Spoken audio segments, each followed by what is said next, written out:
The weight of the keys in my palm felt like victory. After 32 years as a librarian at Oak Ridge Public Library, after decades of careful saving, after 8 years of rebuilding my life post-divorce, these small brass house keys represented something I'd been told repeatedly I would never achieve. "You'll never afford a beach house on a librarian's salary," Harold had said, not cruelly, but with the patronizing certainty that had characterized our 23 years of marriage. Be realistic. Yet here I stood on the weathered porch of my very own Cape Cod cottage, the April breeze carrying salt and promise as it tousled my silver-gray bob. At 67, I, Dorothy Sullivan, had finally claimed my dream. A modest but charming 2-bedroom retreat with faded blue shutters and a panoramic view of the Atlantic that stole my breath each time I gazed upon it. The real estate agent had departed just moments ago, leaving me to savor my first moments of homeownership in solitude.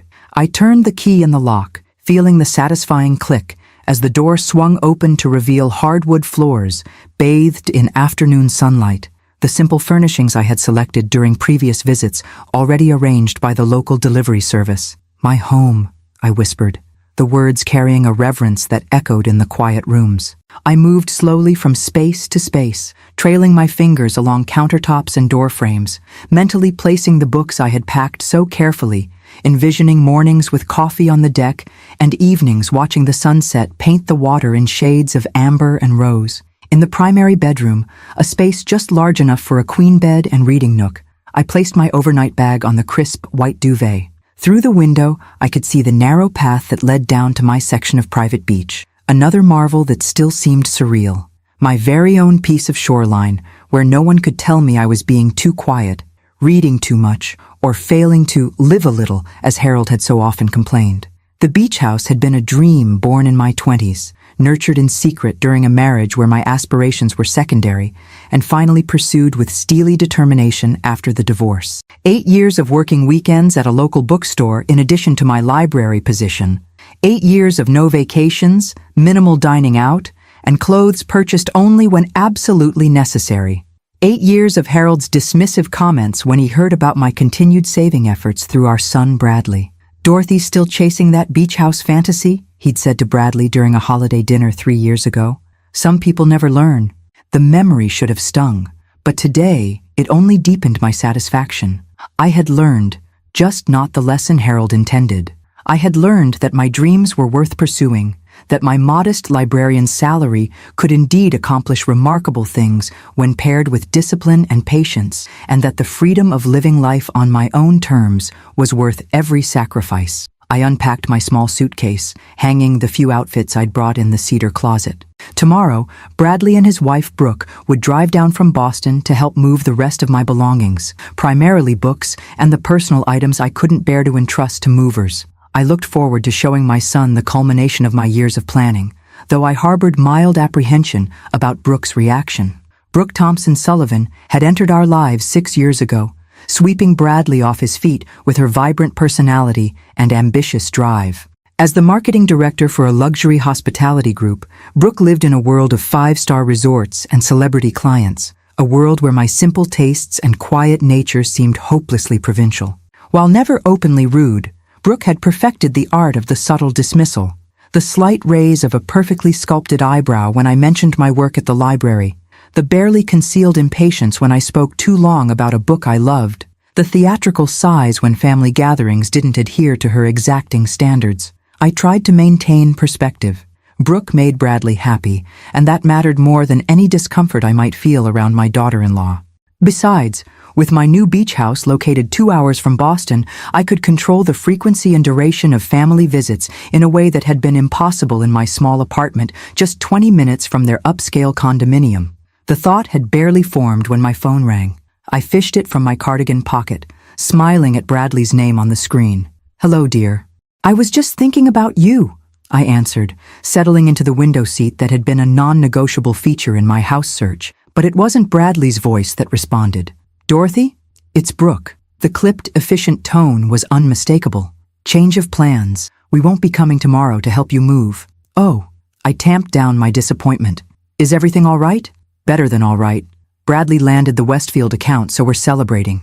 In fact, that's why I'm calling. Since you've got that beach house now, we're bringing the celebration to you. I've invited some of our friends and family to join us for the weekend. I blinked, struggling to process this information. This weekend? But I've only just arrived, and the house isn't really ready for guests yet. That's why I'm giving you advance notice, Brooke continued, as if I had expressed enthusiasm rather than reservation. Organize everything. I want rooms arrayed, food on the table, and space for 22 people. We're already on our way. 22 people? My voice rose in disbelief. Brooke, that's not possible. The house only has 2 bedrooms, and I haven't even bought groceries yet. A dismissive laugh crackled through the phone. Don't be dramatic, Dorothy. People can sleep on air mattresses or whatever, and there's got to be grocery store nearby. Bradley says your place has a deck, so we'll mostly be outside anyway. Just make it work. The presumption left me momentarily speechless. This was my first day in my new home, a sanctuary purchased with years of sacrifice, and Brooke was treating it like a hotel she'd booked for a corporate retreat. Look, I know this is short notice, Brooke continued, interpreting my silence as acquiescence, but this is important for Bradley's career. The Westfields will be there, along with the senior partners. It's a big deal. You wouldn't want to spoil this opportunity for your son, would you? And there it was, the subtle manipulation that had characterized so many of our interactions, the implication that my comfort and boundaries were less important than whatever Brooke deemed a priority, with Bradley's success used as the irrefutable justification. For a moment, I felt the familiar urge to accommodate, to apologize, to scramble to meet the impossible expectations being placed upon me. It was what I had done throughout my marriage to Harold, throughout Bradley's childhood when school administrators made unreasonable demands, throughout my career when patrons expected miracles with limited resources. But something stopped me this time. Perhaps it was the brass key still clutched in my left hand, the tangible proof of what I could accomplish when I valued my own desires. Perhaps it was the memory of Harold's dismissive predictions, so thoroughly disproven by the very floor beneath my feet. Or perhaps it was simply that, at 67, I, Dorothy Sullivan, had finally reached the limit of my accommodation. Of course, Brooke, I heard myself say, my voice calm and pleasant. I'll make sure everything is ready for your arrival. Perfect! We'll be there around noon tomorrow. Don't worry about anything fancy, just make sure it's clean and there's plenty to drink. As the call ended, I sat very still, watching the waves crash against the shore beyond my window. The sun was beginning its descent, painting the water in deepening shades of blue and gold. Slowly, deliberately, I placed my phone on the window seat beside me and took a deep breath. A lifetime of being the reliable one, the accommodating one, the one who could always be counted on to sacrifice my needs for others, rose up to meet the newfound resolve crystallizing within me. I'll make sure everything is ready, I repeated to the empty room, a smile spreading across my face that would have surprised anyone who knew only the agreeable librarian I had been for so many years. But not quite the way you're expecting, Brooke. I stood, smoothing my cardigan with hands that had spent decades shelving books, typing catalog entries, and quietly building a life on my own terms. Those same hands now reached for my phone again, not to call Bradley or to start ordering groceries for unwanted guests, but to set in motion a very different kind of preparation. I've always believed that working in a library for over 3 decades gives you certain skills that people tend to underestimate. The ability to research efficiently, to organize systematically, and most importantly, to understand people's needs, sometimes better than they understand them themselves. As I sat in my window seat watching the last light fade from the sky, I began to formulate my plan with the same methodical approach I'd used to catalog thousands of books throughout my career. 22 people, in my 2-bedroom cottage, with less than 24 hours' notice. The sheer audacity of it might have overwhelmed me in the past, might have sent me into a flurry of anxious preparation, desperately trying to accommodate the impossible. But not today. Not in this house that represented my independence, my perseverance, my refusal to accept Harold's limitations on my dreams. First, I needed information. I scrolled through my contacts until I found Bradley's number. My son answered on the 3rd ring, his voice elevated by the sound of highway traffic in the background. "Mom, did Brooke call you? Isn't it great news about the Westfield account?" "Congratulations, sweetheart," I said, genuinely pleased for his success, despite the circumstances. "That's wonderful news. Brooke mentioned you're planning to celebrate at my house? I hope that's okay, he replied, with the first hint of uncertainty.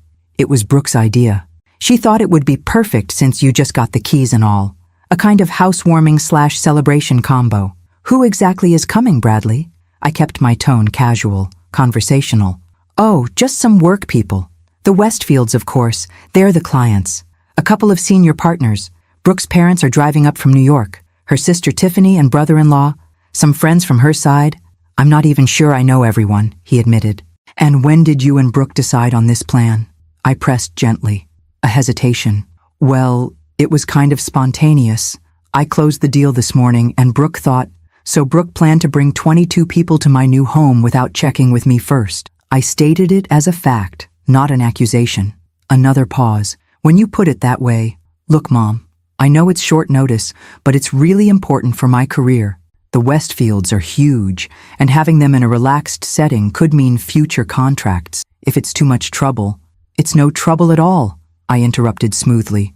I'll take care of everything. I could practically hear his relief through the phone. You're the best, Mom. We should be there around noon. Love you. Love you too, Bradley. As I ended the call, I felt a familiar pang. My son, now 35, had always been caught between his desire to please others and his awareness of what was right. Growing up with Harold's dismissive attitude toward my ambitions had left its mark on Bradley. He'd learned early that keeping the peace often meant allowing stronger personalities to dictate terms. I had hoped his success in the business world would have changed that dynamic, but it seemed that with Brooke, he had fallen into old patterns. Well, perhaps it was time for both of us to break those patterns. I opened my laptop and began my research. First, I looked up the Thompson family, Brooke's parents, Richard and Elaine, who owned a successful chain of high-end furniture stores in the tri-state area. Notoriously particular, according to several society page mentions I found, with Elaine serving on multiple charity boards where she was known for her exacting standards. Then, Tiffany Thompson Green and her husband Patrick, who ran a boutique public relations firm in Manhattan, specializing in crisis management for celebrities. Next, I searched for information on the Westfields. Jonathan and Diana Westfield, third-generation owners of Westfield Properties, a luxury real estate development company expanding aggressively into hospitality.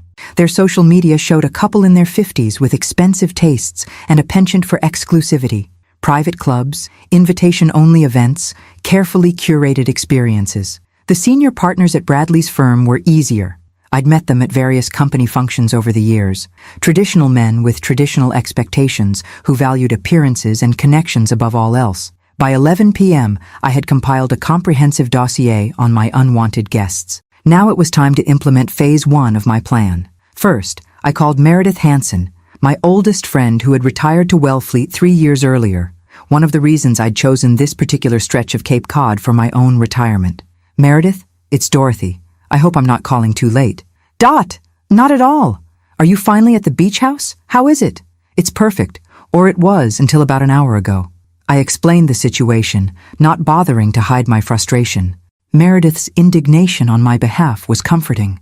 The nerve, after everything you went through to get this place. What are you going to do? That's why I'm calling. I need your help. By midnight, I had made 7 calls, sent 12 emails, and compiled a detailed schedule.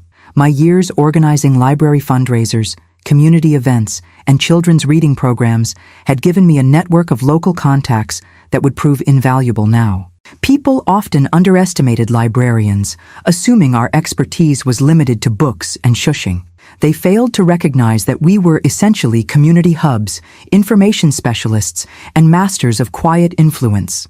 I slept surprisingly well that night, my dreams untroubled by the confrontation to come. When I woke at 6 a.m., I felt more refreshed and focused than I had in years. After a quick breakfast, I drove to the small town center to set my plans in motion.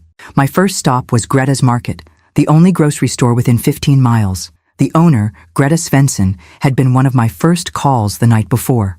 "Dorothy," she greeted me warmly as I entered. "Everything's arranged, just as we discussed." "Thank you, Greta. I can't tell you how much I appreciate this." "Are you kidding? After what you did for my grandson's college applications? This is nothing."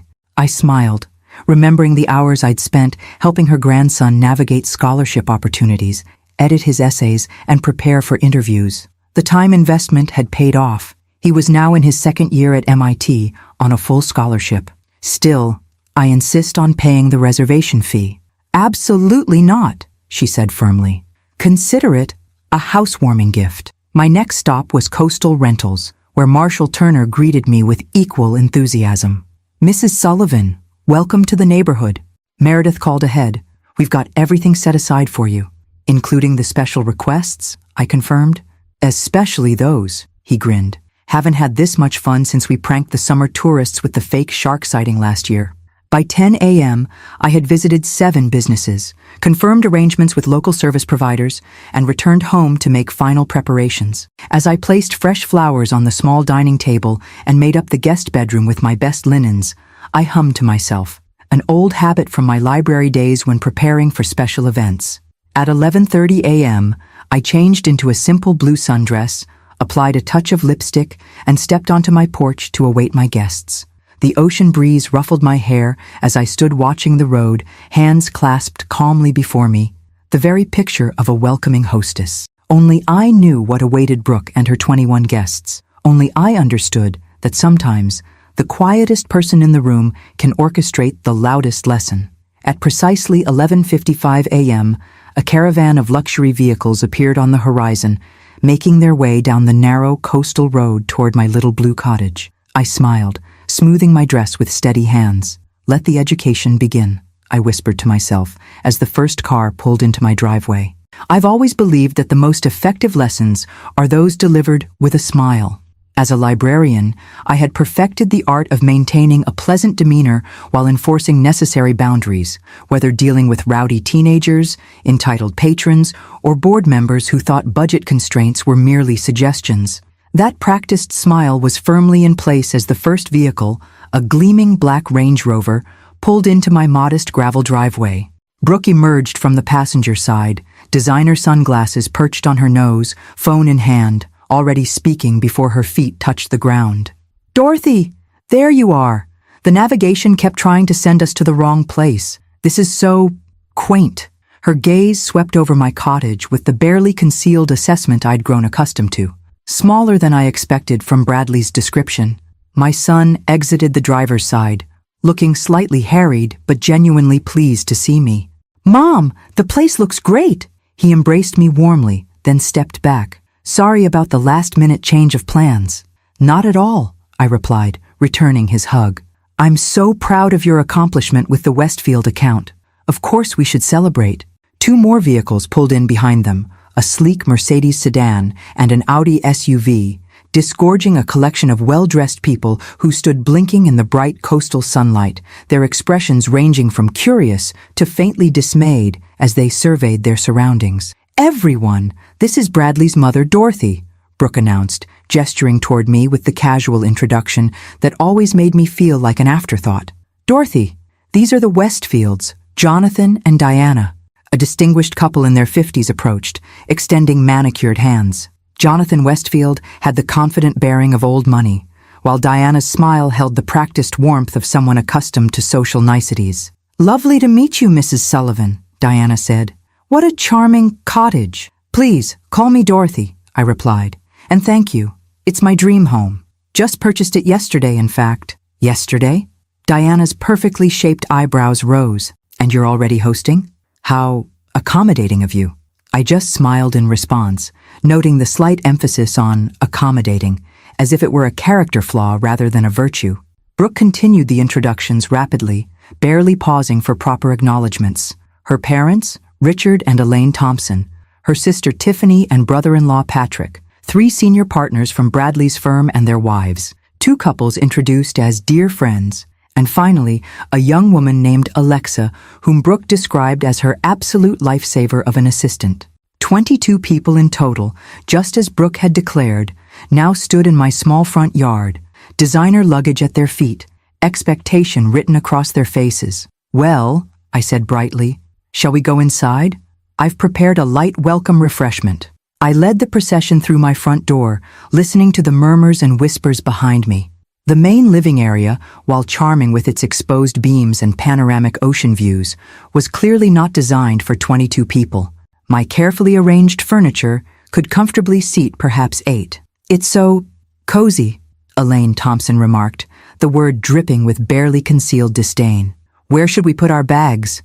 Jonathan Westfield asked, looking around for non-existent additional bedrooms. I've made some special arrangements, I assured them, gesturing toward the dining table where I'd set out a pitcher of fresh lemonade and a plate of cookies. But first, please, help yourselves to refreshments while I explain the accommodations. They clustered awkwardly around the table, some perching on the limited seating, others standing, as I poured lemonade into the mismatched collection of glasses I'd deliberately selected from the kitchen cabinets. As you can see, I began pleasantly, my cottage is rather intimate.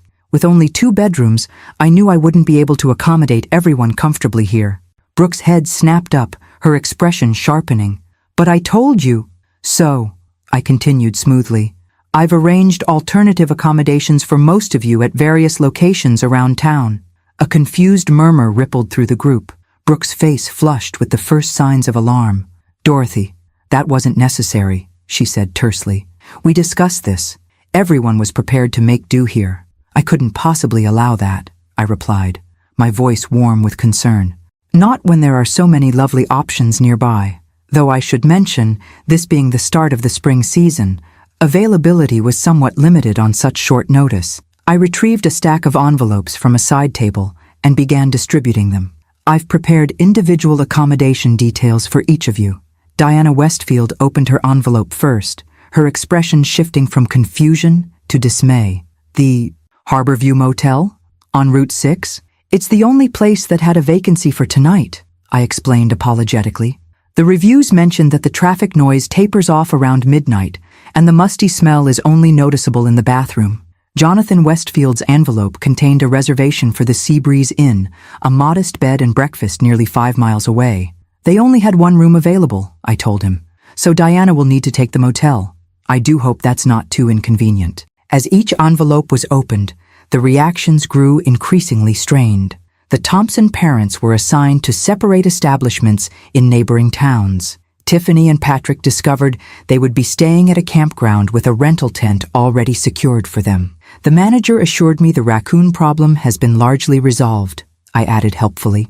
The senior partners and their wives received bookings at a variety of establishments, each less appealing than the last. A hostel with shared bathrooms, a fisherman's cottage described as rustic but functional, and a room above the local bait shop. There must be some mistake, Bradley said, looking increasingly uncomfortable. Surely there are better options in the area.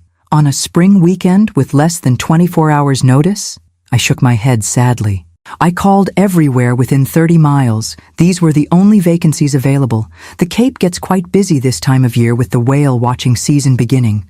Brooke had turned an interesting shade of pink. This is unacceptable, she hissed at me, dropping all pretense of politeness. The Westfields cannot stay at a roadside motel. Do you have any idea how important they are? I'm sure they're lovely people regardless of where they sleep, I replied innocently. That's not what She stopped herself, visibly struggling to maintain composure in front of her guests. What about here? Surely some of us can stay here. Oh, of course, I agreed readily. I've prepared my guest room for you and Bradley, and the Thompson parents can have my room. I'll take the sofa.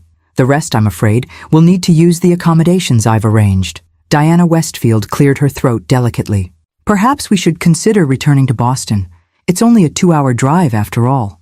But we've planned dinner at the Coastal Club, Brooke protested. It's the most exclusive restaurant in the area. I've been on the waiting list for months. This was the moment I'd been waiting for. About that, I said. I took the liberty of confirming your reservation this morning. It seems there was some confusion. They have no record of a booking under your name. That's impossible, Brooke snapped. Check again. Thompson Sullivan, party of 22, 7 p.m. I spoke with the manager directly, I explained. Marcel is an old friend. He used to visit the library for our French literature discussions. He checked thoroughly and found nothing. Unfortunately, they're fully booked tonight for a private event. The collective dismay was palpable. Brooke's carefully orchestrated impression of effortless luxury and influence was crumbling before her very eyes. However, I continued brightly, I did manage to secure a group reservation at the Salty Dog down by the harbor. It's not quite the Coastal Club, but they serve the most wonderful fresh catch, and their picnic tables have the most charming view of the fishing boats. Picnic tables?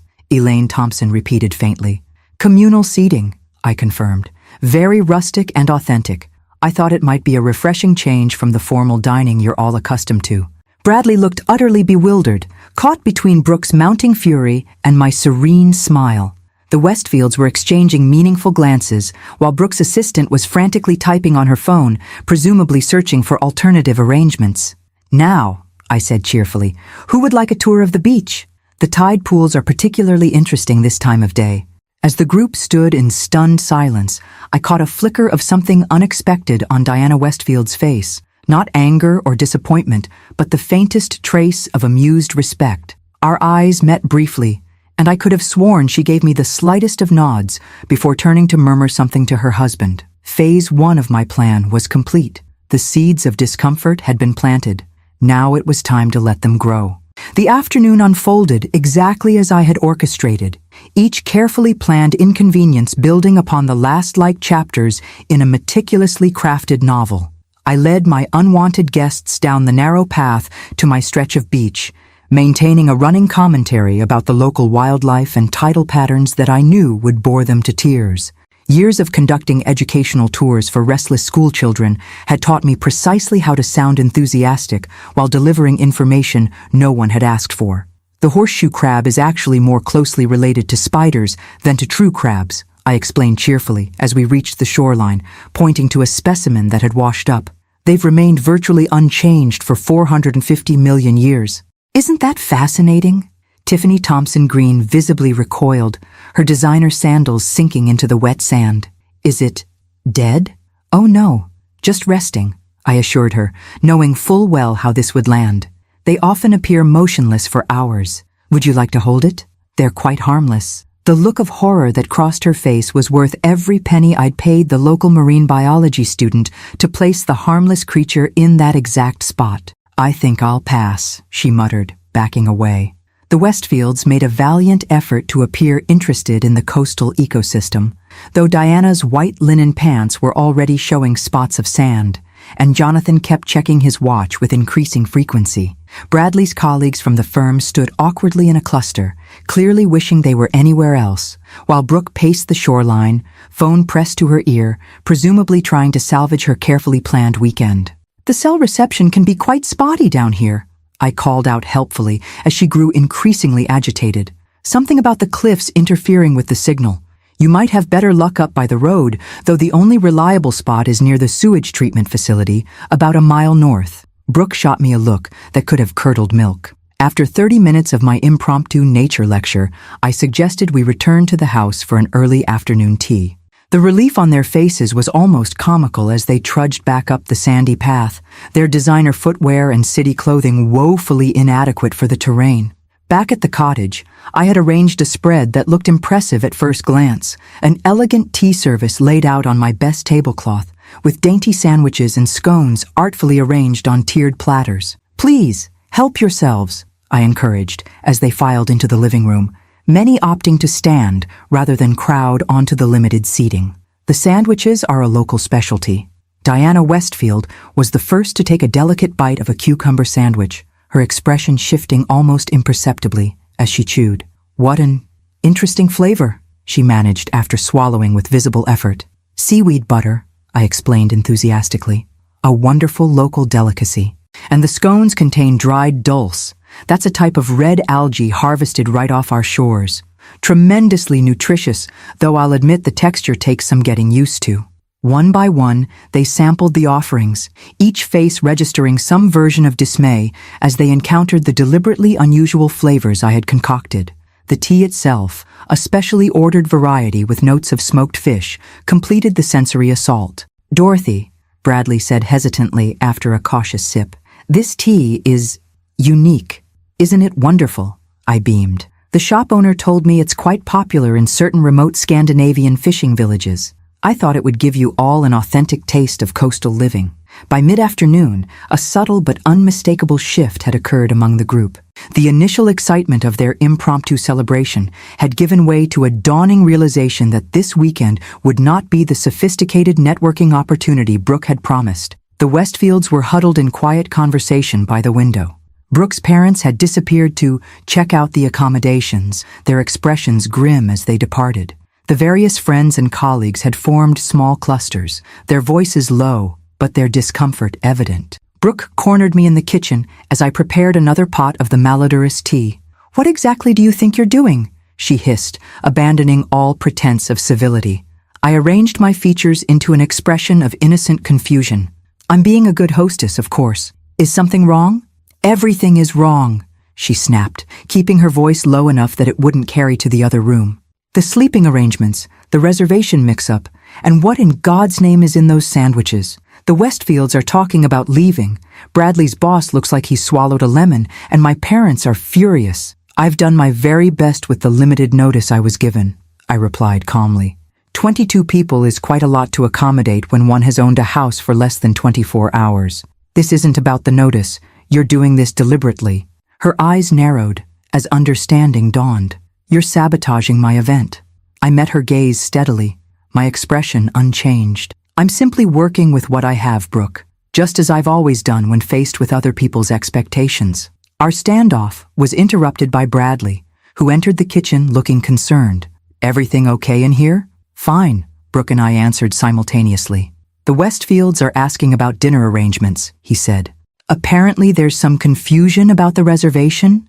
"I told Dorothy," Brooke began, her voice tight with controlled fury, "that I had a reservation at the Coastal Club. Somehow, it's mysteriously disappeared." "Such a shame," I agreed sympathetically. "But the Salty Dog will be a delightful alternative, though I should mention they don't serve alcohol. The owner has strong religious convictions, and I believe tonight is their famous pickled herring buffet." Bradley's face fell. "Pickled herring?" "A local tradition," I confirmed, knowing full well that the Salty Dog was actually renowned for its lobster rolls and had a full bar. My friend Meredith's husband had owned it for 20 years before passing it to their son, who had been more than happy to play along with my scheme. "I need some air," Brooke declared, stalking out of the kitchen. Bradley watched her go, then turned to me with a searching look. "Mom, what's really going on? This isn't like you." I considered my son's troubled expression, weighing my next words carefully. Bradley had always been caught in the middle, between Harold and me during our marriage, and now between Brooke and me. He was a peacekeeper by nature, uncomfortable with conflict and eager to smooth ruffled feathers. "What's going on?" I said gently. "Is that I'm finally allowing people to experience the consequences of their actions, including you, sweetheart." His brow furrowed. "What does that mean?" "It means that you allowed Brooke to invite 22 people to my home without asking me first. It means that neither of you considered what that might mean for me. On my first day in the house, I've worked 8 years to afford. It means that you assumed, as people have assumed throughout my life, that I would simply accommodate whatever was asked of me, regardless of how unreasonable." Understanding dawned slowly on his face, followed by the flush of shame I had anticipated. "Mom, You don't need to apologize," I interrupted. "Not yet. First, I want you to go out there and really look at what's happening. See how quickly Brooke's carefully orchestrated impression falls apart when things don't go precisely as she planned. Notice who shows grace under pressure and who doesn't. Observe how people treat service workers when they're disappointed. Then we'll talk." He nodded slowly, a thoughtfulness in his eyes that reminded me of the sensitive boy he had been before the corporate world, and his marriage to Brooke had smoothed away his edges. As he left the kitchen, I allowed myself a small, private smile. The weekend was young, and I had many more lessons planned for my unwanted guests. By Sunday, they would understand exactly who Dorothy Sullivan was, not just Bradley's accommodating mother or the quiet librarian who could be safely overlooked, but a woman who had earned her place by the sea and would defend it with weapons they never saw coming. I picked up the tray of fresh seaweed sandwiches and followed my son into the living room, my smile serene and my resolve unshaken. As evening approached, my unwanted guests dispersed to check into their various accommodations, each departure marked by thinly veiled displeasure and awkward attempts at gratitude. I stood on my porch, waving cheerfully as luxury vehicles pulled away down the gravel drive, their occupants already on phones trying to salvage their weekend plans. "We'll meet at the Salty Dog at 7, I called after them. "Don't forget to bring cash. They don't accept credit cards. Only Bradley and Brooke remained behind, along with the Westfields, who had insisted on staying to freshen up before dinner, a transparent attempt to discuss their options privately. The moment the last car disappeared from view, Brooke rounded on me, her professional composure finally cracking. "I don't know what game you're playing, Dorothy, but you're embarrassing Bradley in front of the most important clients of his career." I tilted my head slightly, regarding her with the calm assessment I'd perfected during decades of dealing with library patrons who believed their late fees were somehow my personal vendetta against them. "Am I? Or did you embarrass him by promising an experience you couldn't possibly deliver, based on presumptions about my home and my willingness to accommodate your plans?" Bradley stood between us, his discomfort palpable. "Can we please not do this now? The Westfields are inside." "The Westfields," I said quietly, "are currently reconsidering whether they want to do business with a firm whose representatives would treat family this way. You might want to think about that, Bradley." I left them on the porch, stepping back into my cottage where Diana and Jonathan Westfield were engaged in hushed conversation by the window. They fell silent as I entered, exchanging glances that spoke volumes. "Mr. and Mrs. Westfield," I greeted them warmly. "Can I offer you something to drink before dinner? I have a lovely local cranberry wine that doesn't taste at all like the seaweed tea, I promise." To my surprise, Diana Westfield laughed, a genuine sound that softened her carefully maintained appearance of polished perfection. "I'd love some, Mrs. Sullivan. And please, call me Diana. Only if you'll call me Dorothy." I poured 3 glasses of the ruby-colored wine, handing them around with the practiced ease of someone who had served refreshments at countless library functions. Jonathan accepted his with a nod that seemed to hold a new measure of respect. "Your home is charming," he said, gesturing to the simple but tasteful decor I had selected with such care. "How long have you been planning this purchase?" 8 years, I replied honestly. "Since my divorce. It took that long to save enough on a librarian's salary." Diana sipped her wine, her appraising gaze sweeping over me with new interest. "That's quite an accomplishment. Thank you. It means a great deal to me to have achieved it on my own." "I imagine it does," Jonathan nodded. "Independence is undervalued these days. Too many people expect things to be handed to them." The pointed remark hung in the air as Bradley and Brooke entered from the porch, their faces set in the strained smiles of people trying desperately to salvage a deteriorating situation. "Jonathan, Diana," Bradley began with forced joviality, "I hope you're comfortable. I was just telling Brooke that we should see about finding alternative accommodations for you. The Harborview Motel is really not up to standard." "Don't trouble yourself," Jonathan replied easily. "Diana and I have stayed in far worse places during our early years building the business. Sometimes the most memorable experiences come from unexpected circumstances." The look of confusion on Brooke's face was priceless. She had clearly expected the Westfields to be as outraged as she was by the turn of events. "But surely you'd prefer something more suitable," she pressed, shooting me a pointed glance. Diana set down her wine glass with a decisive click. "Actually, I find this whole situation rather refreshing. When was the last time any of us had a genuine experience, rather than the same carefully curated luxury we always insist upon? Jonathan and I were just saying that we've become too predictable in our later years." I hid my smile behind my own glass, watching as Brooke struggled to process this unexpected development. My research into the Westfields had revealed something Brooke had clearly missed. Beneath their wealth and status, they had built their empire from nothing. Starting with a single property, Jonathan had renovated himself while Diana worked 3 jobs to support them.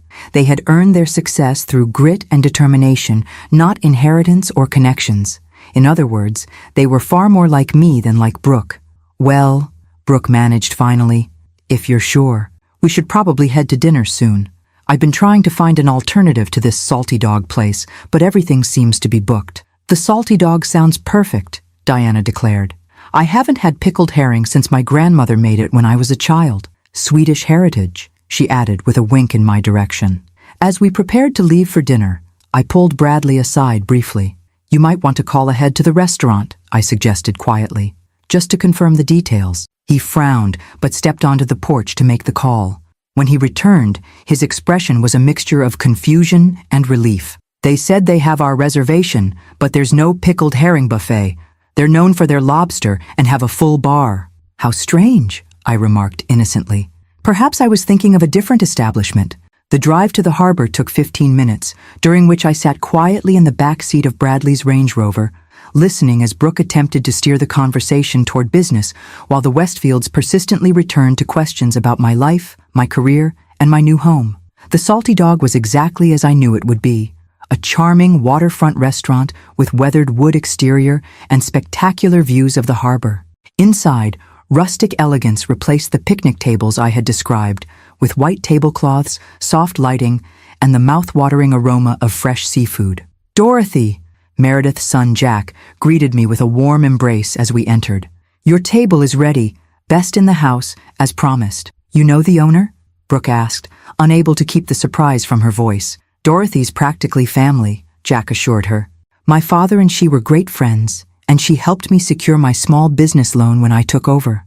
Without her letter of recommendation and assistance with the paperwork, I'd never have qualified." As we were seated at a prime table overlooking the water, I saw Bradley studying me with new eyes, as if seeing me clearly for the first time in years.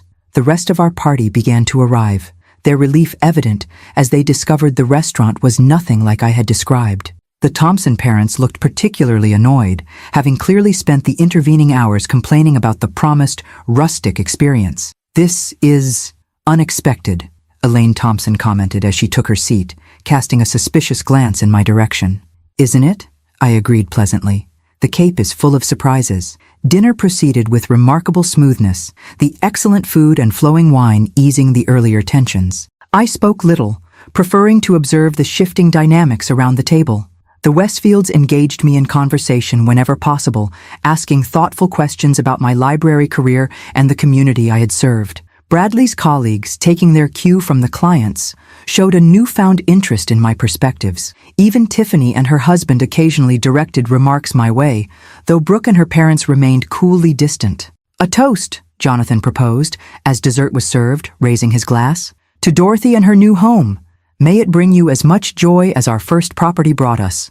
"To Dorothy," the table echoed, Bradley's voice carrying a note of confused pride that warmed my heart despite everything. I raised my own glass in acknowledgement, catching Brooke's gaze across the table. Her smile remained fixed, but her eyes held a dawning comprehension. She was beginning to understand that she had severely underestimated her mother-in-law, and that the weekend was far from over. "Thank you all," I said simply. "I'm so looking forward to tomorrow's activities."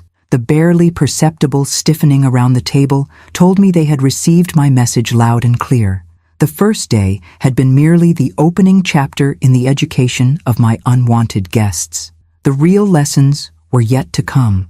I awoke at dawn in my own bedroom, having insisted that Bradley and Brooke take the guest room while the Westfields returned to their respective accommodations. The Thompson parents had flatly refused my offer of my bedroom, opting instead to drive to a hotel in Hyannis, some 30 miles away. Their departure had been marked by tight smiles and thinly veiled accusations directed at Brooke for the miscommunication about the weekend arrangements. The house was still quiet as I padded to the kitchen in my slippers, savoring these moments of solitude before the day's events unfolded. I brewed a pot of coffee, real coffee this time, not the local specialty seaweed blend I had served yesterday, and carried my mug to the deck, overlooking the ocean. The morning light painted the water in shades of pink and gold, the gentle rhythm of waves against the shore, providing a soothing backdrop to my thoughts. This view, this moment of peaceful contemplation, was exactly what I had worked 8 years to achieve. No herald dismissing my dreams, no professional obligations pulling me away from simple pleasures, no need to accommodate anyone else's expectations. Just me, the ocean, and the life I had earned through patience and persistence. "It's beautiful," came a voice behind me. I turned to find Bradley standing in the doorway, his hair rumpled from sleep, looking younger and more vulnerable than his usual polished professional self. "It is," I agreed, gesturing for him to join me. "Coffee's fresh if you'd like some."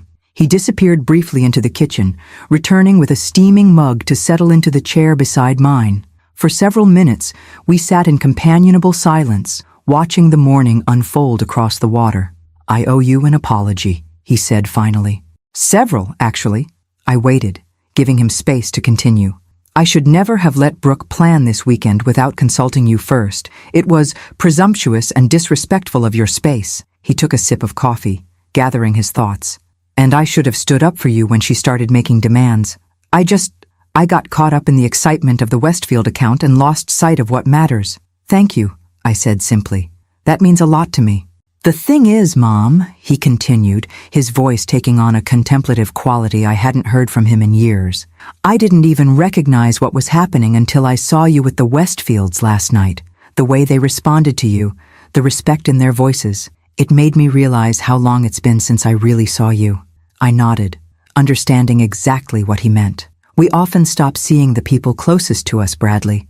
We think we know them so well that we stop paying attention to who they really are. Dad did that to you, didn't he? The question was gentle but direct. He stopped seeing you. Yes, I acknowledged, and eventually, I stopped trying to be seen. It was easier that way, less painful, until it wasn't. Bradley was quiet for a moment, absorbing this. Is that why you're doing all this? The accommodations? The restaurant confusion? The seaweed tea? A small smile played at the corners of his mouth. That tea was truly terrible, by the way.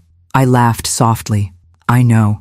I could barely keep a straight face watching everyone pretend to enjoy it. My amusement faded as I considered his question. And yes, that's part of it.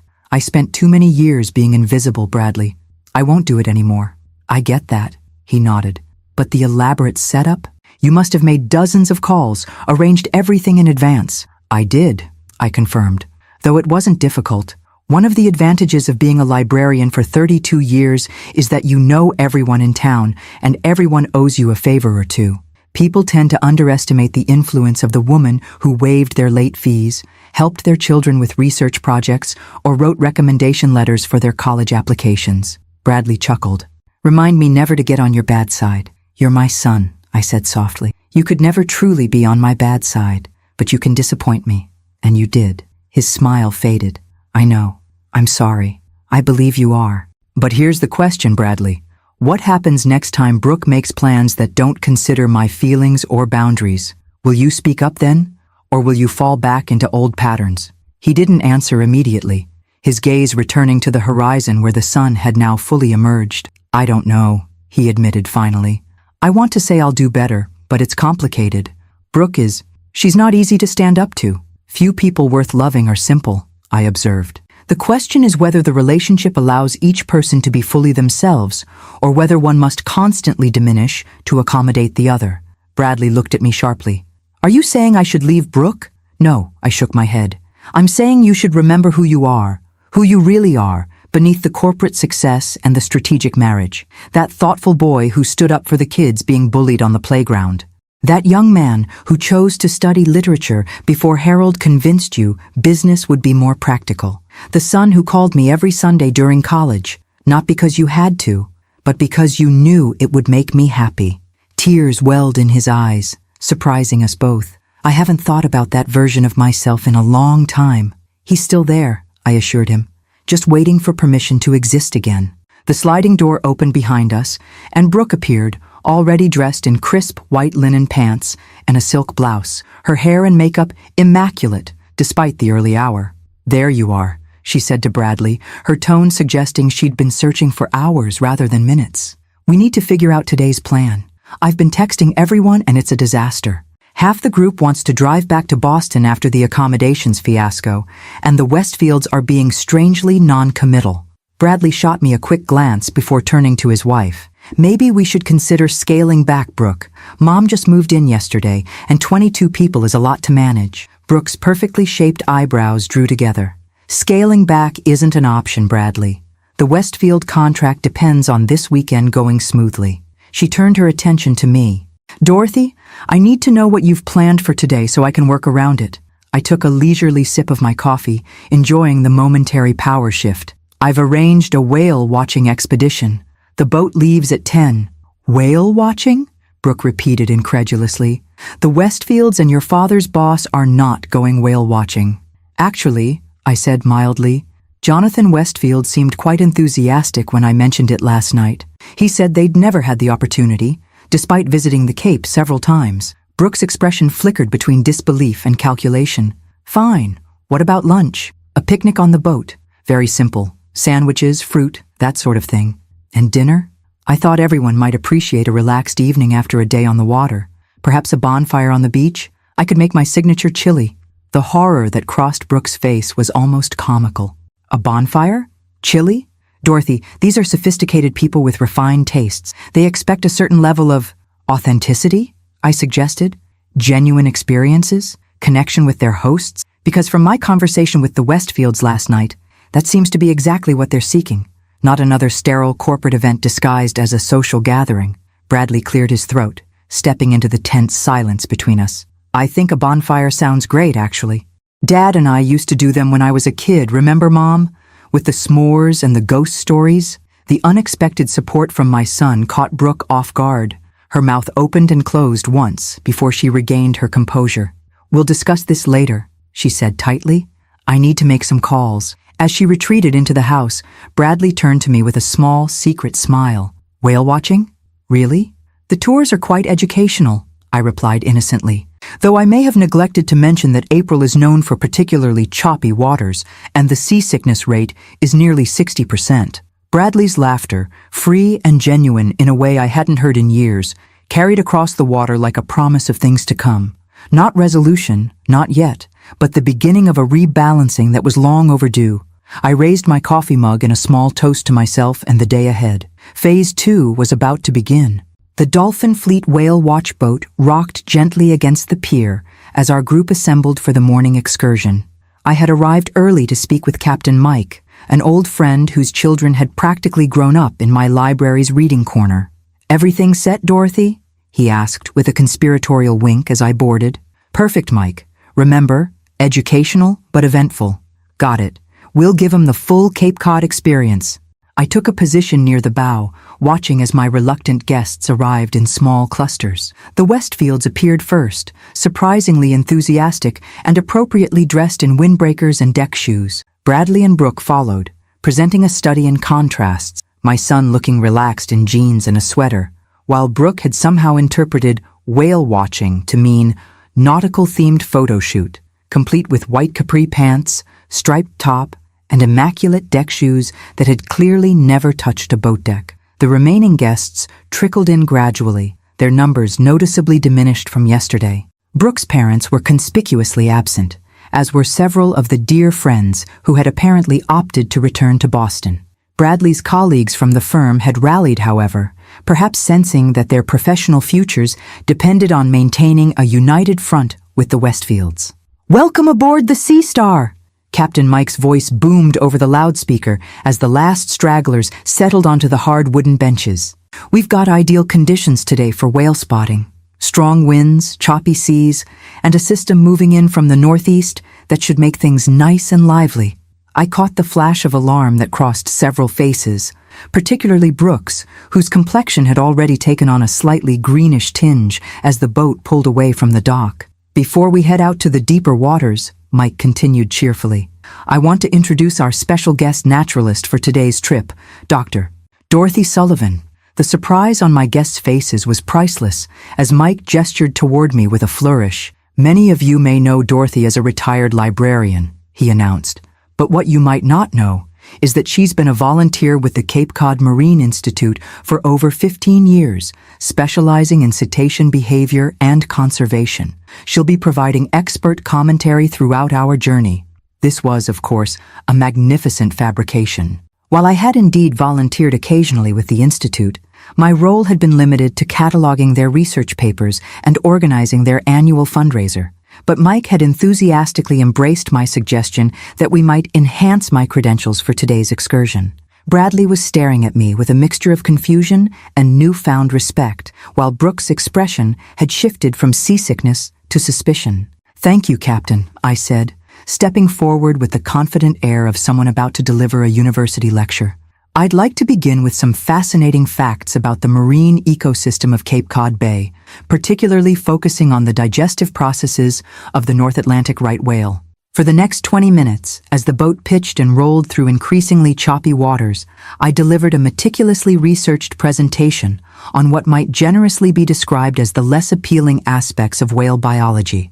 My topics ranged from parasitic infestations to blubber decomposition, each described in vivid, scientific detail, calculated to unsettle even the strongest stomachs.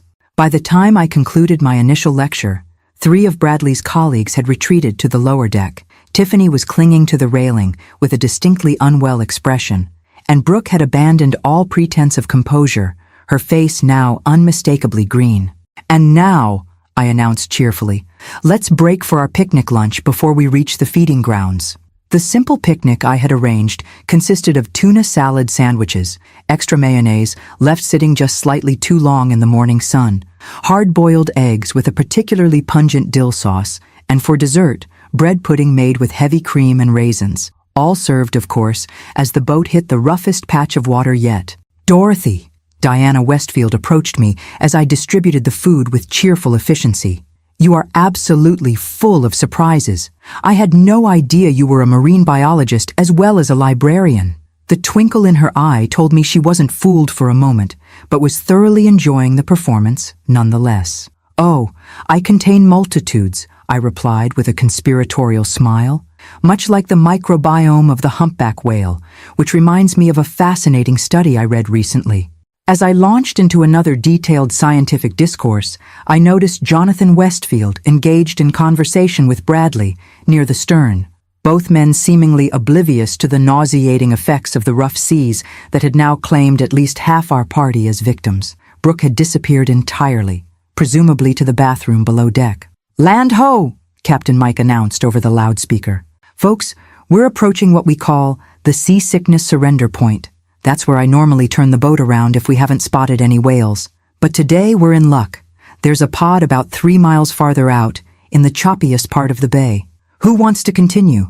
A chorus of groans answered him, punctuated by Jonathan Westfield's enthusiastic, "Let's go for it." I caught Mike's eye and gave a subtle nod.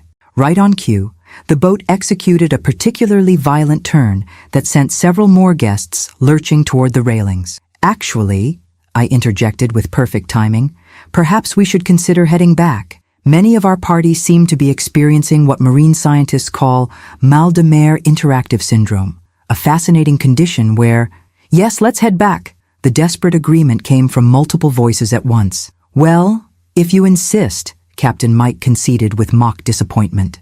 "Though it's a shame to miss the feeding frenzy. The way those whales regurgitate partially digested krill to share among the pod is truly a sight to behold."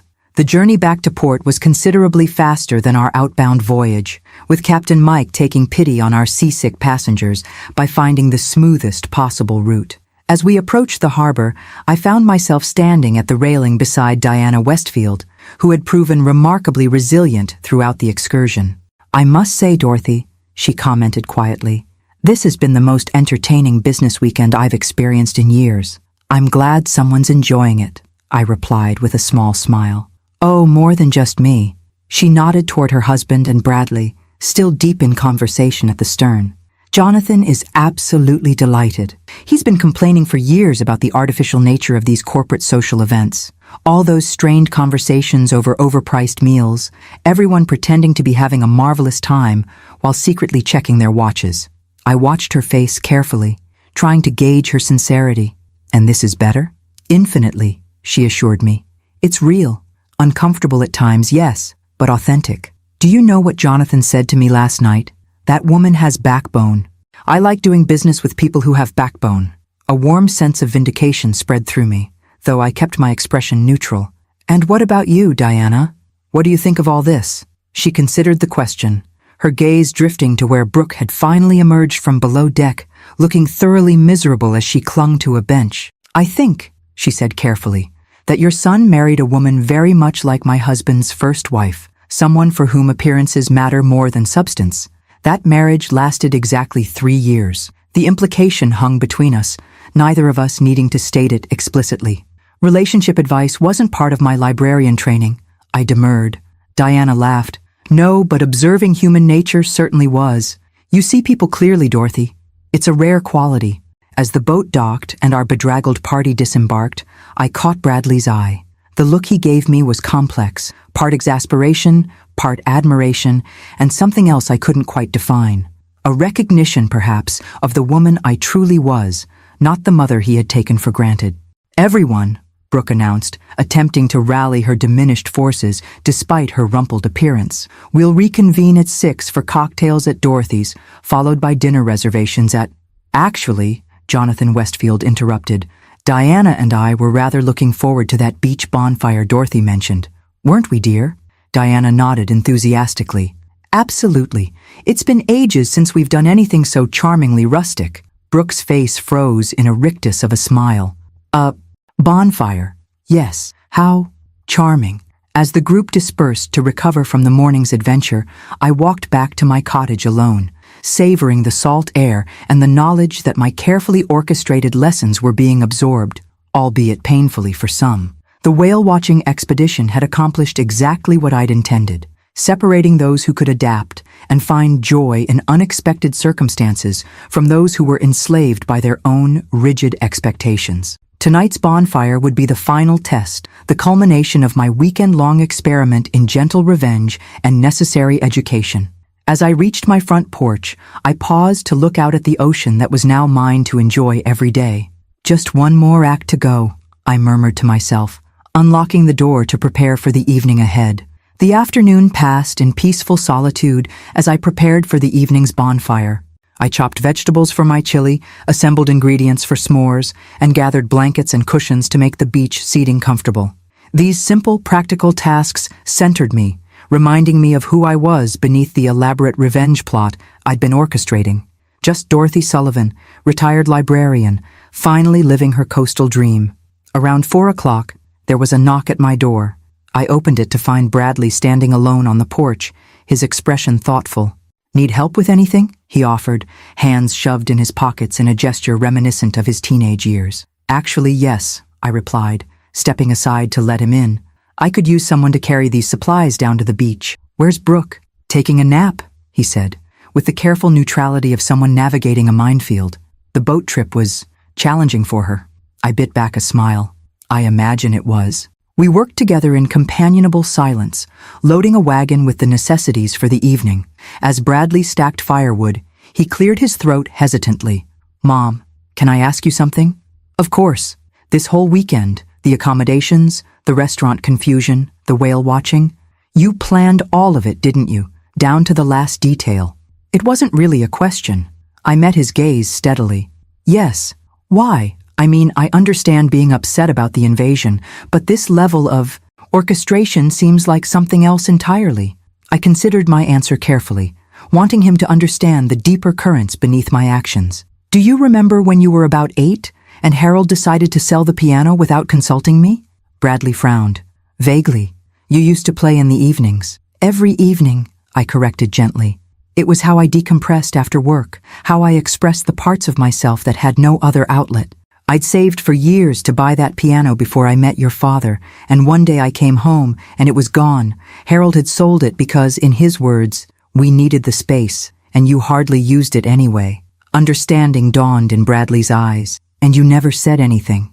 You just accepted it. I did, I nodded. Just as I accepted when he decided where we would vacation, what car I would drive, which friends were worth our time. Just as I accepted when you and Brooke canceled Christmas visits, or changed plans at the last minute, or made decisions about my grandchildren without considering my feelings. I never thought of it that way, he admitted quietly. Few people do, I replied without rancor. The accommodating ones become invisible after a while. We're taken for granted, our boundaries ignored, our desires forgotten. Until one day, something breaks. I gestured around us, at my cottage, my beach, my hard-won independence. This place represents everything I've fought for, Bradley. My dream, on my terms. When Brooke called with her demands, treating my home like a hotel she'd booked for her convenience, it was the piano all over again. Bradley was silent for a long moment, absorbing this. So the whole weekend has been, what? A lesson in respect? In consequences, I corrected. Every action creates ripples. When you make decisions that affect others without consulting them, when you prioritize your convenience over their boundaries, there are consequences. Sometimes they're immediate, sometimes they're delayed, but they always come eventually. He nodded slowly, like the Westfields respecting you more than Brooke, even after all her careful planning. Exactly. Authentic connection can't be scheduled or staged. It emerges naturally when people are genuine with each other. I touched his arm lightly. Something you used to understand instinctively, before the corporate world convinced you otherwise. As the afternoon light softened toward evening, we finished our preparations in thoughtful silence. I could almost see Bradley processing our conversation, re-evaluating not just this weekend, but perhaps the patterns of his marriage, his career, his life choices. By 6 o'clock, a respectable fire was crackling in the fire pit on my private stretch of beach. I had arranged driftwood logs in a circle for seating, softened with blankets and cushions, and set up a folding table with the makings for s'mores, hot dogs, and a pot of my chili warming over a camp stove. Simple, rustic, and genuinely inviting. Exactly what I had promised. The Westfields arrived first, having apparently embraced the casual dress code with enthusiasm. Diana wore jeans and a comfortable sweater, while Jonathan had donned a flannel shirt that made him look more like a retired fisherman than a real estate mogul. "This is wonderful," Diana exclaimed, surveying the setup with genuine appreciation. Just like the beach parties we used to have when the children were young, before everything became so formal. Bradley's colleagues from the firm appeared next, their numbers reduced to just 3 couples who had braved the entire weekend. They approached with the wary optimism of people who had survived the whale-watching expedition, and were now prepared for anything. Tiffany and Patrick arrived looking decidedly less polished than before, though Tiffany still managed to convey her discomfort through subtle grimaces at the rustic seating arrangements. Brooke and Bradley were the last to join us, emerging from the path that led from my cottage to the beach. Even in the fading light, I could see the tension in Brooke's posture, the tight smile that didn't reach her eyes. She had clearly made an effort to dress appropriately, jeans and a cashmere sweater, but the pristine state of both suggested they had been purchased specifically for this occasion rather than drawn from her regular wardrobe. "Dorothy," she greeted me with forced warmth, "this is charming." "Thank you," I replied simply. "Help yourself to food and drinks. We're keeping it casual tonight." As everyone settled around the fire, filling plates with chili and roasting hot dogs on sticks I had carefully whittled that afternoon, I observed the shifting dynamics with quiet satisfaction.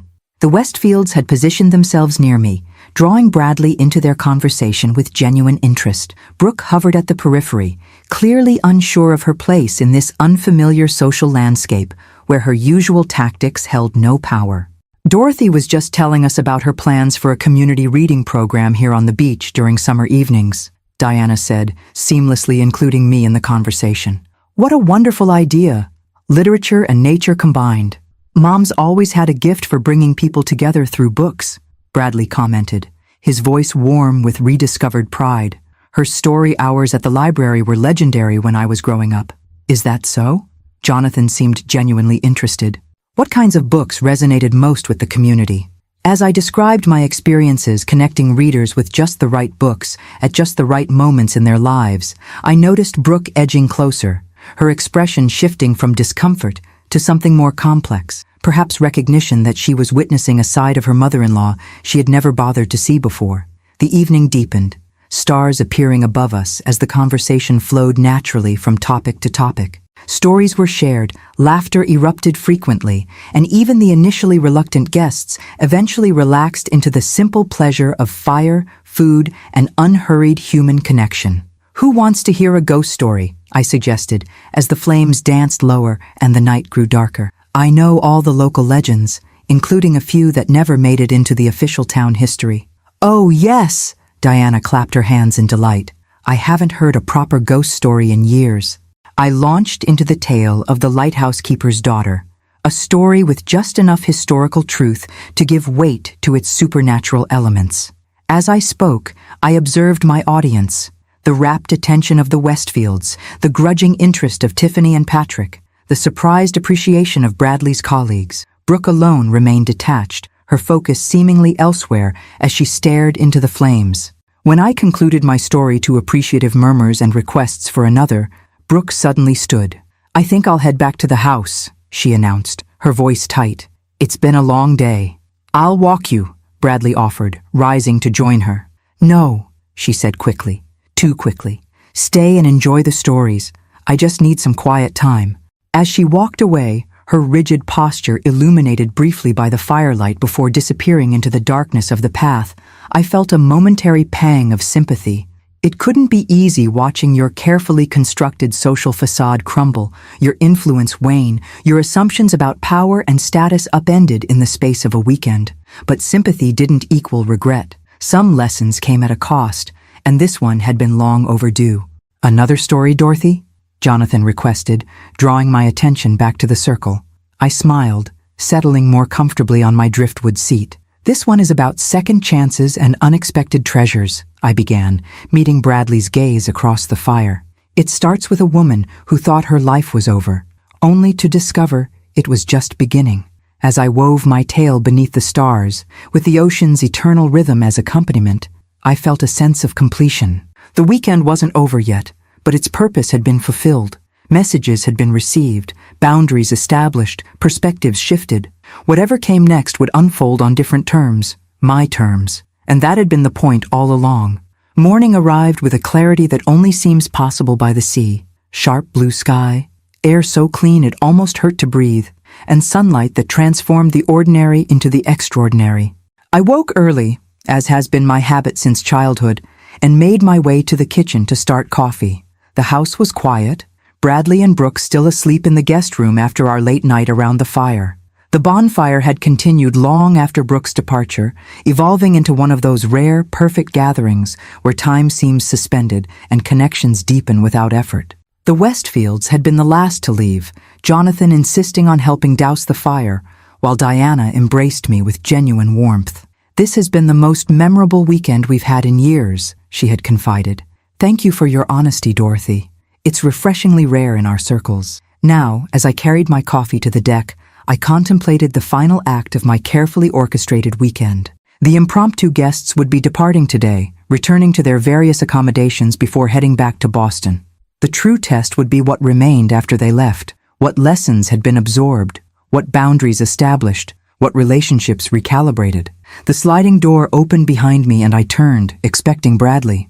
Instead, Brooke stood there, already dressed in slim jeans and a soft sweater, her hair pulled back in a simple ponytail that made her look younger and strangely vulnerable. "May I join you?" she asked, her voice lacking its usual commanding tone. "Of course," I gestured to the chair beside mine. "Coffee's fresh in the kitchen." She disappeared briefly, returning with a steaming mug to settle beside me. For several minutes we sat in silence, watching the waves and seagulls, the morning light painting everything in gentle gold. "I couldn't sleep," Brooke said finally, her eyes fixed on the horizon. "I kept thinking about something Diana Westfield said to me last night before she left the bonfire." I waited, allowing her the space to continue. "She said, 'Your mother-in-law reminds me of myself 30 years ago, before I learned that control is an illusion, and the only real power comes from authenticity.'" Brooke's fingers tightened around her mug. "I've been trying to decide if it was a compliment or a criticism. Perhaps it was neither," I suggested. "Just an observation from someone who's traveled a path you're still navigating." She turned to look at me directly, her expression more open than I'd ever seen it. "This whole weekend, you planned everything, didn't you? The terrible accommodations, the restaurant mix-up, that hellish boat trip, it was all deliberate." "Yes," I admitted simply. To my surprise, she didn't erupt in anger or defensive accusations. Instead, a reluctant smile tugged at the corner of her mouth. "It was impressive, meticulous actually. I didn't think you had it in you." "Most people don't," I acknowledged. "That's rather the point. You wanted to teach me a lesson." "It wasn't a question. I wanted to establish boundaries," I corrected gently, "to demonstrate that my home, my time, and my dignity are not commodities to be commandeered at your convenience." Brooke sipped her coffee, considering this. "You know, in my world, my professional world, respect is taken, not given. You identify what you want, you strategize how to get it, and you execute without hesitation or apology. It works, or at least, it has always worked for me." "And yet here we are," I observed, "with the Westfields connecting more authentically with me, the retired librarian in a modest beach cottage, than with you and your carefully orchestrated luxury experience." A flash of pain crossed her face, quickly suppressed but unmistakable. "Yes, here we are." Something in her voice, A note of resignation, perhaps, or genuine reflection, softened my approach. "Brooke, may I ask you something?" She nodded warily. "What did you hope to achieve this weekend? Beyond impressing the Westfields and Bradley's colleagues, what outcome were you seeking?" The question seemed to catch her off guard. She stared into her coffee as if the answer might be found there. "Security," she said finally, her voice so quiet I almost missed it. "Bradley's position at the firm isn't as solid as everyone thinks. The Westfield account is make or break for his partnership track." This was new information, a glimpse behind the polished facade she typically presented. "I didn't know that. No one does. Bradley wouldn't want it known." She looked up, her expression unexpectedly vulnerable. "My parents struggled financially my entire childhood. My father's business failed twice. We moved constantly, always downsizing, always losing status. I swore I would never live that way as an adult." Understanding dawned, pieces clicking into place. So the designer clothes, the luxury vacations, the social climbing, insurance, she finished for me. If you have the right connections, wear the right clothes, live in the right neighborhood, you're protected. At least, that's what I've always believed. The admission hung between us, surprisingly honest for a woman who trafficked in carefully curated impressions. I found myself reassessing Brooke, seeing beyond the polished surface to the anxious child who had grown up equating status with safety. "Security is important," I acknowledged, "but it rarely comes from external validation, Brooke. True security, the kind that sustains you through life's inevitable challenges, comes from within, from knowing who you are and standing firmly in that truth, regardless of circumstances." She studied me thoughtfully. "Like you did when Harold dismissed your dream of a beach house, when he sold your piano?" So Bradley had shared our conversation. "Yes, though it took me far too long to learn that lesson. I don't want the same for you or for Bradley." "What do you mean?" I chose my next words carefully, aware that this moment of openness might be fleeting. "I see Bradley becoming what others expect of him, rather than who he truly is. Just as I see you chasing external markers of success instead of discovering what would bring you genuine fulfillment. Both paths lead to the same destination, waking up one day surrounded by all the trappings of the life you thought you wanted, only to realize it belongs to someone else entirely." Brooke was silent for a long moment, her gaze returning to the ocean. "I don't know how to be any other way," she admitted finally. "This is who I am, who I've had to be." "No," I said gently. "It's who you've chosen to be. There's a difference." The sliding door opened again, and Bradley emerged, looking rumpled and sleep-deprived, but somehow lighter than he had in years. "Morning," he mumbled, heading directly for the coffee pot visible through the kitchen window.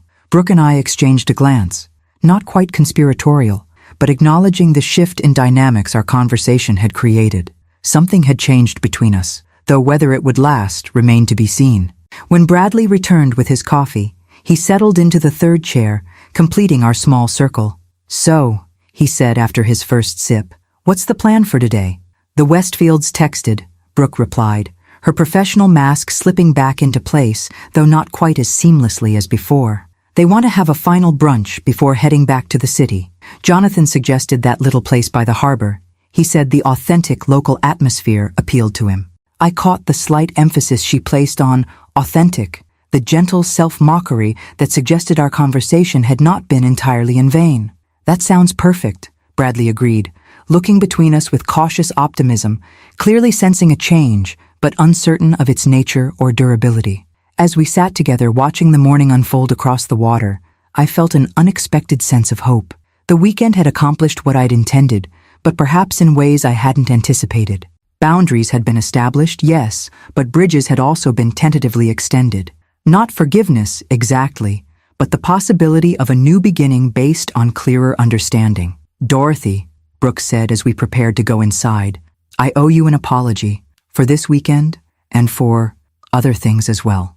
The words were clearly difficult for her, but no less genuine for the effort they required. "Apology accepted," I replied simply. "And perhaps we can both approach our relationship differently going forward." She nodded, a hint of respect in her eyes that hadn't been there before. "I think I'd like that." As we rose to prepare for the day ahead, I took a final moment to appreciate the view that was now mine to enjoy every morning. This house, this beach, this hard-won independence, all symbols of the woman I had become after decades of accommodation and compromise. The irony wasn't lost on me that in defending these boundaries, I might have opened the door to a more authentic connection with my son and daughter-in-law than I'd ever thought possible. Whether that potential would be realized remained to be seen, but for the first time, it felt within reach. Some lessons come at a cost, but the most valuable ones are worth the price. As I followed Bradley and Brooke inside, I smiled to myself, thinking that perhaps the greatest surprise of my meticulously planned weekend of revenge had been the unexpected possibility of reconciliation. The final gathering at Harborview Cafe unfolded with an ease that would have seemed impossible just 3 days earlier. Our group had dwindled to just the essential players in our weekend drama: the Westfields, Bradley and Brooke, and myself, seated at a corner table overlooking the fishing boats, bobbing gently in the morning tide. The cafe was exactly the sort of place tourists often overlooked in favor of trendier establishments. Worn wooden floors, mismatched chairs, and a menu featuring simple fare prepared with decades of expertise. The owner, Maggie O'Brien, had been a regular at my library's book club for 15 years, and she greeted me with a warm hug before seating us at the best table in the house. "Dorothy's practically royalty around here," she informed our group with a wink. "First edition books are held for her at the bookshop. Fishermen save their best catch for her, and she never waits for a table at any restaurant in town." "Is that so?" Jonathan raised an eyebrow in my direction. The power of the local librarian extends far and wide, it seems. People underestimate the influence of someone who helped their children with school projects, found books to comfort them through grief, and never once judged their reading preferences, I replied with a small smile. The community takes care of its own. The conversation flowed naturally as we enjoyed Maggie's famous blueberry pancakes and freshly caught crab omelets.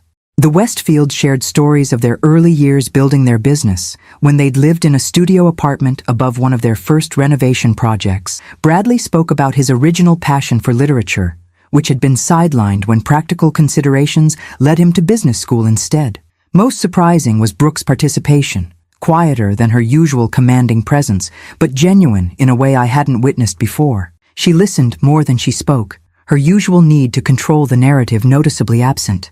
When she did contribute, her comments were thoughtful rather than calculated for effect. As brunch wound down, Jonathan cleared his throat, assuming the air of someone about to make an official pronouncement. "I want to thank you all for a truly memorable weekend, particularly you, Dorothy, for providing us with an experience we won't soon forget." I inclined my head in acknowledgement, wondering if he realized just how deliberately memorable I had made it. "We've decided to move forward with Bradley's proposal," he continued, "though with some modifications I'd like to discuss." He turned to Bradley. "Your approach to the adaptive reuse element of our Boston property shows genuine innovation, but I believe it would benefit from a more community-centered focus." Bradley leaned forward, clearly surprised but quickly engaged. "What are you envisioning? Something that honors the history of the neighborhood while creating spaces for genuine connection, perhaps incorporating a cultural center or educational component." Jonathan glanced at me. "Your mother's insights about community building through shared experiences have been illuminating." I saw the moment Bradley realized what was happening, that the Westfields had been more influenced by my authentic approach than by Brooke's carefully orchestrated impressions. To his credit, he adapted quickly, his genuine enthusiasm for the creative possibilities emerging as they discussed potential directions. Brooke remained unusually quiet during this exchange, her expression thoughtful rather than threatened. When Diana mentioned the need for the project to reflect authentic local culture rather than imported prestige, I saw Brooke nod slightly, as if acknowledging a truth she was only beginning to recognize. After the Westfields departed for Boston, promising to schedule a formal meeting the following week, the three of us lingered over coffee. The weekend was ending, but the reverberations would continue long after everyone returned to their regular lives. "So," Bradley began, breaking the contemplative silence, "that went differently than expected." "Indeed," I agreed mildly. "Jonathan basically redesigned our entire approach based on conversations with you around a bonfire," he continued, shaking his head in amazement. "Conversations about ghost stories and library programs. People connect through genuine experiences, Bradley, not staged ones." I glanced at Brooke, who was staring into her coffee cup with uncharacteristic introspection. The Westfields have enough wealth and status in their daily lives. What they responded to was authenticity, something increasingly rare in their circles. "I've been approaching this all wrong," Brooke said suddenly, looking up. "Not just this weekend, but everything." She met my gaze directly. "I've been so focused on creating the perfect impression that I've missed what actually matters to people like the Westfields." "To most people," I corrected gently. "Connection isn't about impressing others, Brooke. It's about seeing them, truly seeing them, and allowing yourself to be seen in return." Bradley reached across the table to take my hand. "I'm sorry, Mom, for taking you for granted, for not standing up for your boundaries, for forgetting who you really are beneath the accommodating mother role I assigned you." "And I'm sorry too," Brooke added, the words clearly unfamiliar on her tongue, but no less sincere for their rarity. "For treating your home like a hotel, your time like a commodity, and your feelings like an inconvenience." I squeezed Bradley's hand, acknowledging Brooke with a nod. "Thank you both. That means a great deal to me." "So, where do we go from here?" Bradley asked, the question encompassing far more than just our immediate plans. "You two head back to Boston," I replied. "I have a house to settle into, books to unpack, and a community to reacquaint myself with." "And us?" Brooke gestured between herself and me. "Our relationship?" I considered her question carefully, aware that this moment would set the tone for whatever came next. "I think we start over, Brooke. Not forgetting what's happened, but agreeing to approach each other with more honesty and respect going forward." "I'd like that," she said quietly. "And perhaps next time you visit," I added with a small smile, "you might consider calling first and bringing fewer than 22 people." The tension broke as they both laughed, the sound carrying through the small cafe like a promise of better days ahead. As we walked back to my cottage for their final packing, I felt a curious lightness. The weekend had accomplished what I'd intended, though not exactly in the way I'd planned. My boundaries had been established, yes, but something unexpected had emerged alongside that victory, the foundation for a more authentic relationship with both my son and the woman he had chosen. "You know," Bradley said as we reached my front porch, "Dad would never have believed you capable of orchestrating this entire weekend. He always underestimated you." "Many people did," I replied without bitterness, "including myself for too long." "Not anymore," Brooke observed with newfound perception. "You know exactly who you are now." I smiled, taking in the view of my cottage with its blue shutters and the ocean beyond, the dream I had refused to relinquish despite years of dismissal and doubt. "Yes, I believe I do." After they departed, the house fell into a silence that felt not empty, but full of possibility. I moved through the rooms slowly, reclaiming each space as truly mine now that the weekend's invasion had concluded. In the guest room, I found a small package on the freshly made bed, wrapped in simple blue paper with a note in Bradley's handwriting, "For new beginnings." Inside was a framed photograph I had never seen before. Bradley, at about 5 years old, sitting on my lap as I read to him, both of us completely absorbed in the story. The image captured something essential about our relationship before external expectations and compromises had reshaped us both. Below the photo, Bradley had written, "To the woman who taught me the power of stories, boundaries, and second chances. I'm listening now." I placed the frame on my bedside table, where it would be the first thing I saw each morning and the last thing each night. Then I carried my favorite book and a cup of tea out to the deck, settling into what I now thought of as my chair to watch the afternoon light play across the water. The weekend's drama had concluded, but a new story was just beginning. One where Dorothy Sullivan was finally the author of her own life rather than a secondary character in someone else's narrative. As I opened my book, the ocean breeze gently turning the pages, I smiled at the perfect simplicity of this moment I had worked so hard to achieve. Some dreams take longer than others to realize. Some boundaries require dramatic defense before they're respected. And some of life's most important lessons arrive in unexpected packages, even in the form of 22 unwanted guests on the very first day of your hard-earned new beginning. But sitting there, surrounded by the tangible results of my perseverance, I couldn't help but think that the timing had been perfect after all. For what better way to claim my space in the world than by definitively showing others and myself exactly who Dorothy Sullivan had become? I raised my teacup in a private toast to the horizon. "To new chapters," I whispered. "May they be written entirely in my own hand."